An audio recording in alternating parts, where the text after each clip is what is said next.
Hi everyone! In this video, we'll learn the first step in hypothesis testing, choosing the correct type of hypothesis test.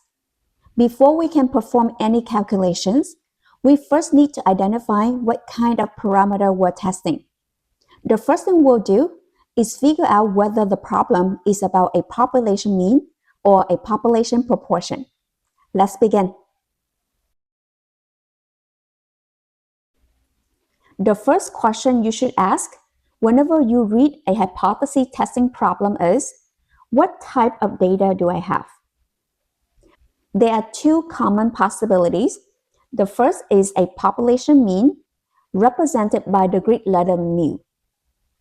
A population mean describes an average.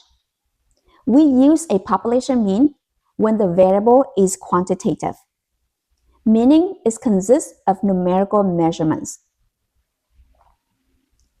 Some common examples include average weight, average salary, and average test score. The second possibility is a population proportion, represented by P. A population proportion describes a percentage or a probability. We use a population proportion when the variable is categorical, meaning each observation belongs to a category, such as yes or no, success or failure.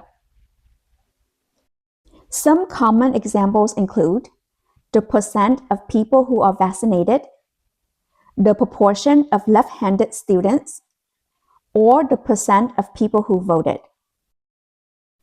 So here is a simple way to remember the difference. If you are finding an average, you're working with a population mean or mu. If you're finding a percentage or proportion, you're working with a population proportion or P. Now, if you look at the table, you also notice a third column labeled test statistic. We'll learn much more about test statistics in the last video of this section. For now, just know that if we are testing a population mean, we'll eventually use either a z-test or a t-test depending on the situation.